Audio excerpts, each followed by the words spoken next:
আসসালামু আলাইকুম। Hi guys, মই চেলিমা মুৰ্ছিদে আপোনালোকক সকলোকে মোৰ চেনেললৈ স্বাগতম জনাইছোঁ। আশা কৰোঁ আপোনালোক সকলো ভালে আছে। আমিও আল্লাহত ভালে আছোঁ। যিহেতু আমৰ বতৰ চলিয়ে আছে, গতিকে আমৰ বোলো ৰেচিপি দুটামান বনাওঁ।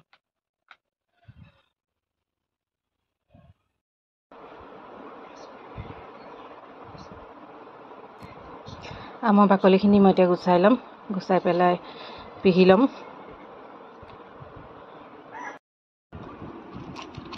আমখিনি এনেদৰে পিহি ল'লোঁ। পিহি মোৰ হৈ গ'ল। আমখিনি এনেদৰে পিহি পেলাই আমখিনিৰ ৰসটো এনেদৰে চাকি ল'লোঁ মই। এই ৰসখিনিৰে মই জেলি বনাম আৰু এইখিনিৰে ইটাখিনিৰে মই জাম বনাম। চৰুত এনেকৈ মই ৰসখিনি দি দিলোঁ। দি পেলাই চচটোত এতিয়া উতলি আহিছে। তাতে মই ডালচেনি, তেজপাত, ইলাচি আদি দি দিছোঁ। এইখিনি উতলি যেতিয়া পানীটো অকণমান কমিব, তেতিয়া মই চেনি দিম।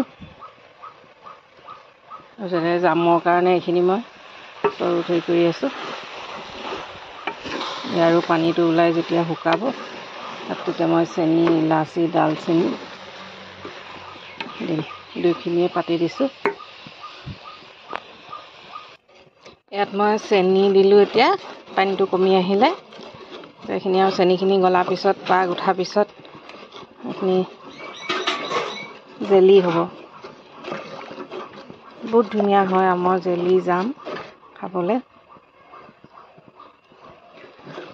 মই জাম জেলি সিমান ভাল নাপাওঁ, কিন্তু মইনাই মানে খুব ভাল পায় কাৰণে তাইৰ কাৰণে বনাবলগীয়া হৈছে।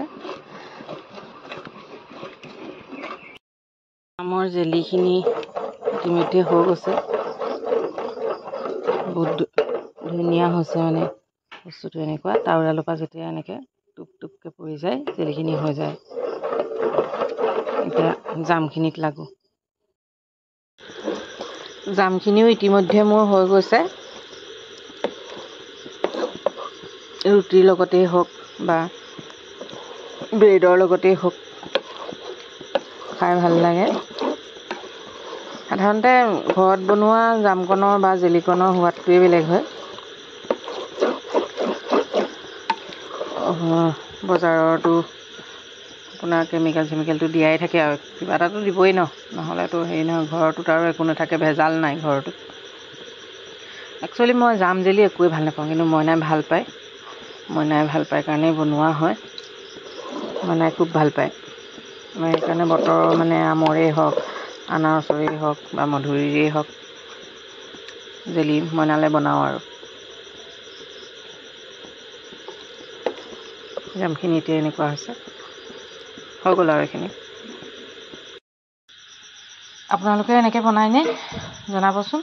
মই মোৰ পদ্ধতিৰে বনালোঁ বাৰু। কেনেকুৱা হৈছে জনাব। আজিলৈ ব্লগটো ইমানতে সামৰণি মাৰিলোঁ। Bye bye.